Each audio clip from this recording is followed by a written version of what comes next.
Bollywood cafe आज explain कर रहा है एक पॉलिश मूवी। ये मूवी पॉलिश फिल्म फेस्टिवल की अवार्ड विनिंग मूवी है। इस मूवी में एक मदर और एक सन के रिलेशनशिप को बखूबी उजागर किया गया है। अपने मॉम की ऊटपटांग हरकतों की वजह से एक बच्चा किस तरह से उस माहौल में अपने आप को संभालने की कोशिश करता है, देखेंगे हम इस मूवी में। पोलैंड के एक गांव में एक मॉम और उसका बेटा पैट्रिक रहते हैं। इस गांव की पॉपुलेशन बहुत ही कम है, लेकिन ये एक टूरिस्ट स्पॉट है। पैट्रिक के फादर यहाँ से कहीं दूर जॉब करते हैं, इसलिए मॉम और सन को हमेशा यहाँ पे अकेला ही रहना पड़ता है। पैट्रिक शुरू से ही यहाँ पे रहा है, इसलिए वो हमेशा से अकेला महसूस करता है। पैट्रिक के लिए उसकी दुनिया सिर्फ और सिर्फ उसकी माँ ही है। वो अपनी मदर के साथ ही हमेशा खेलता है, वो अपनी मदर के साथ ही साइकिलिंग करता है, वो अपनी मदर के साथ ही हमेशा स्विमिंग करता है, लेक के पास जाता है, गेम खेलता है। उसका कोई और फ्रेंड है ही नहीं। उसकी सारी दुनिया उसकी मॉमी है। वो अपनी मॉम के साथ अपनी गांव के पास चलने वाली ट्रेन के साथ रेस भी लगाता है और ये उनका डेली का रूटीन है। पैट्रिक की दुनिया जैसे उसकी मॉम ही है। पैट्रिक की सारी दुनिया उसके मॉम के इर्द गिर्द ही घूमती है। पैट्रिक और उसकी मॉम का रिलेशन ठीक वैसा ही है जैसा हर किसी बच्चे का अपनी माँ के साथ होता है। वात्सल्य से भरा और प्यार से भरपूर इस रिलेशनशिप में किसी और की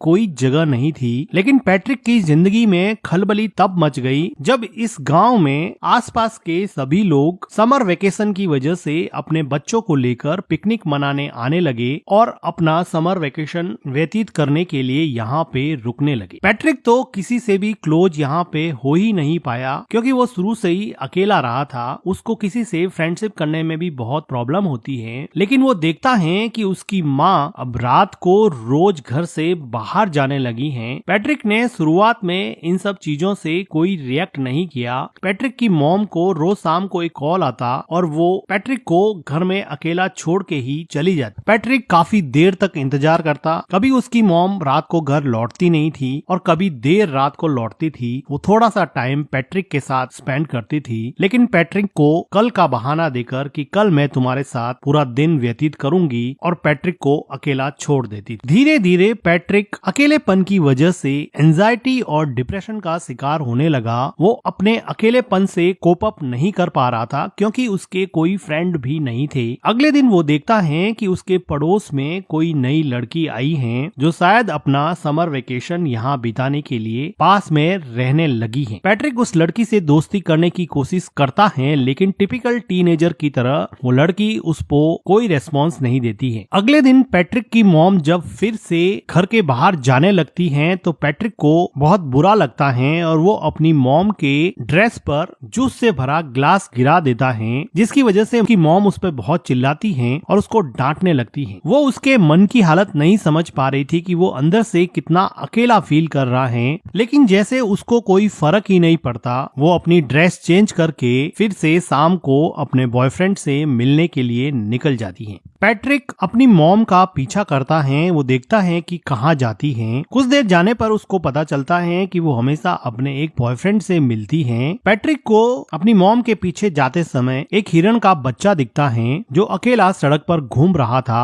ये डायरेक्टर का मेटाफर है कि किस तरह से हिरन के बच्चे को भी उसकी माँ ने अकेला छोड़ दिया है और वो इस सुनसान से जंगल में अकेला घूम रहा है, जैसे कि पैट्रिक भी अपनी माँ के बिना इस पूरे गांव में पूरे समर वेकेशन में अकेला पड़ गया है। पैट्रिक को हिरन के बच्चे को देख के जैसे कुछ सांत्वना मिली और वो अगले दिन नए दोस्त बनाने के लिए तैयार हो गया। वो पास में आई लड़की माइका से बात करने लगा और थोड़ी देर एक दूसरे से बात करने के बाद में वो दोनों एक दूसरे के दोस्त बन गए। माइका बताती है कि उसके पेरेंट्स का डिवोर्स हो चुका है। वो खुद भी बहुत अकेला महसूस करती है। अब माइका और पैट्रिक में काफी दोस्ती हो जाती है और अब पैट्रिक वो सारी एक्टिविटीज जो अपनी माँ के साथ किया करता था, साइकिलिंग करना, स्विमिंग करना और लेक के पास बैठ के टाइम स्पेंड करना, ये सारी चीजें अब वो माइका के साथ करने लगा। उसको माइका के साथ अब मजा आने लगा और अब वो अपने लोनलीनेस को और एंजाइटी को थोड़ा कम कर सकता है और अपना पेन माइका के साथ शेयर कर सकता है। उसको अभी अपने मॉम की कमी कम खलने लगी थी। अगले दिन पैट्रिक के घर पे वो लेडी आती है जिसके हस्बैंड के साथ पैट्रिक पैट्रिक की मॉम का अफेयर चल रहा होता है। वो पैट्रिक को तो कुछ कह नहीं पाती है और उसकी मॉम उसके घर पे नहीं होती है, तो अकेली बैठ के वो बहुत रोती है। पैट्रिक एक वेल बिहेव बॉय की तरह उसको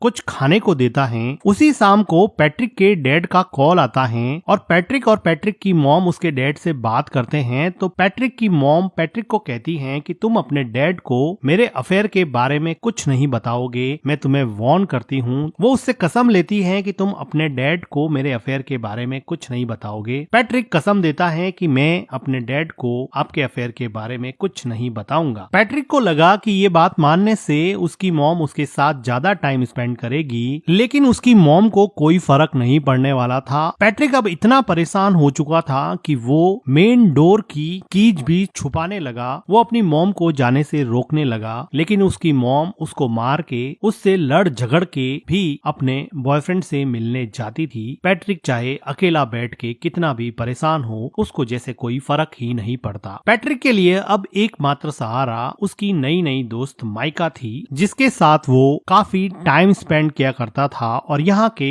पिकनिक स्पॉट लेक में स्विम करता और वहाँ पर गेम खेलता। लेकिन उसकी ये खुशी ज्यादा दिन चलने वाली नहीं थी, क्योंकि माइका को यहाँ पर एक उनकी उम्र से काफी बड़ा लड़का परेशान कर रहा था। ऐसा लग रहा था कि माइका इस लड़के से बहुत डरती है। पैट्रिक इतना छोटा था कि इस गैंग से माइका को बचाने के लिए वो कुछ भी नहीं कर पाया, लेकिन उसको मन ही मन बहुत हर्ट हुआ, क्योंकि वो लड़का माइका को वार्न कर रहा था कि तुम इस लड़के से नहीं मिलोगी, तुम सिर्फ मेरे से ही मिलोगी। उसी रात को पैट्रिक अपनी मॉम का जब पीछा कर रहा था तो वो देखता है कि माइका और वो बड़ा लड़का एक दूसरे के साथ काफी टाइम स्पेंड कर रहे हैं, जिसको देखकर पैट्रिक को लगा कि अब उसकी जिंदगी वापस से अकेलेपन का शिकार होने वाली है। वो काफी मायूस हो जाता है। वो घर पर भी काफी टाइम तक अपनी मॉम का वेट करता। जब देर रात उसकी मॉम घर पे आती तो पैट्रिक उससे अपना टाइम मांगता, लेकिन वो थक हार के सो जाती और पैट्रिक उसकी मॉम के आने के बाद में भी अकेलेपन का ही शिकार रहता।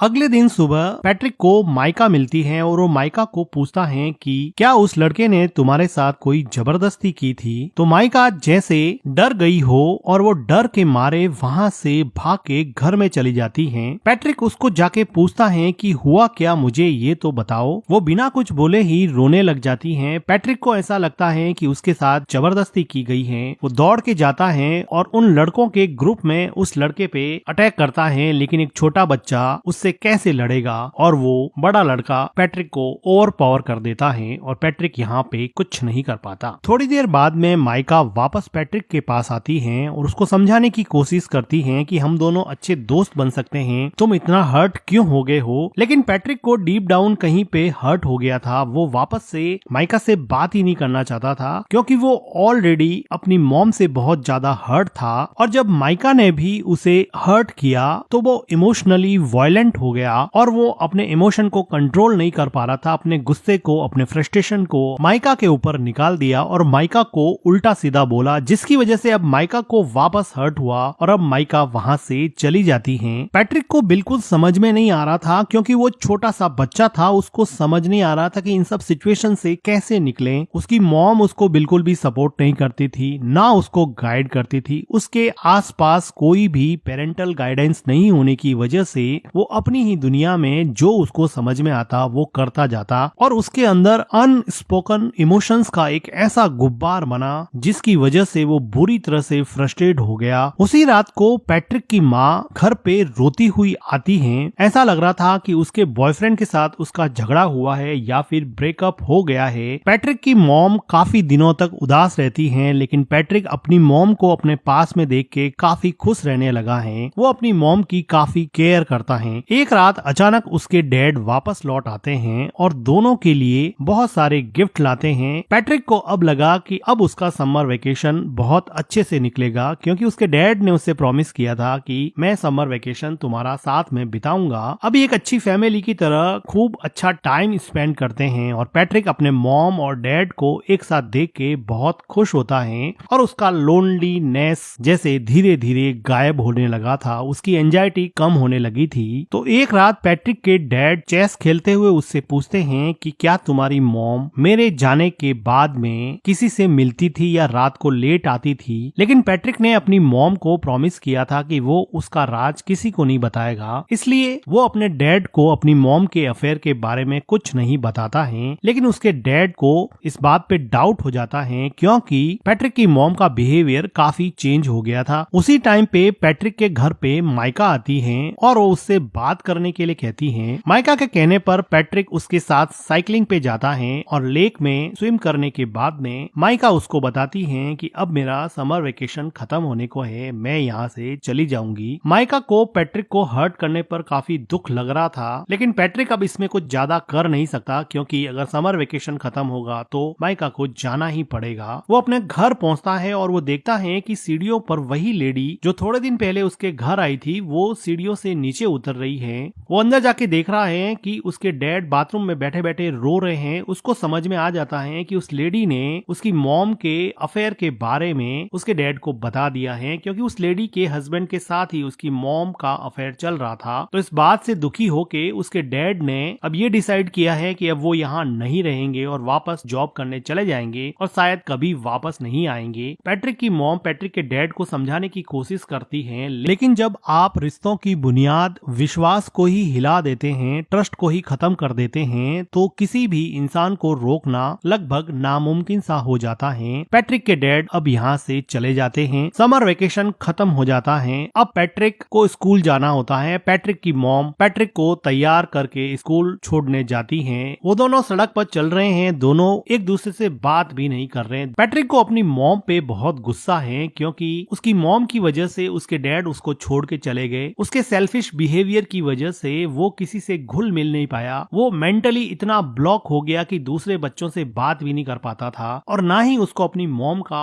प्यार मिलता। अब वो रेलवे ट्रैक को क्रॉस करने वाले हैं। उसकी मॉम आगे जा रही है, बच्चा पीछे छूट जाता है, जो कि डायरेक्टर का मेटाफर है कि आप अपनी जिंदगी में आगे बढ़ रहे हो और बच्चों को आपने पीछे छोड़ दिया है। और इन दोनों के बीच में न जाने कौन सा इमोशनल आउटबर्स्ट रूपी ट्रेन आके आपके सपनों को, आपके अपनों को कब कुचल दे पता नहीं चलेगा। उसकी मॉम पीछे मुड़ के देखती है कि पैट्रिक पीछे रह गया है। वो ट्रेन को देख के डर जाती है, रोने लगती है कि उसके बच्चे का क्या होगा। अचानक से ये मोमेंट उसको रियलाइज कराता है कि उसकी जिंदगी में कौन इम्पोर्टेंट है, उसकी जिंदगी का अहम हिस्सा कौन है। वो आदमी जिसको वो रोज मिलने जाती है या फिर वो हस्बैंड और उसका बेटा जो हमेशा उसके साथ थे, साथ खड़े थे। वो खूब रोती है। उसको रियलाइज होता है कि शायद उसकी जिंदगी का ट्रैक अब उसे चेंज करना पड़ेगा और इसी के साथ ये मूवी एंड हो जाती है। मूवी का एक्सप्लेनेशन अगर आपको अच्छा लगा हो तो वीडियो को लाइक कीजिए, हमारे चैनल को सब्सक्राइब कीजिए and thank you for watching.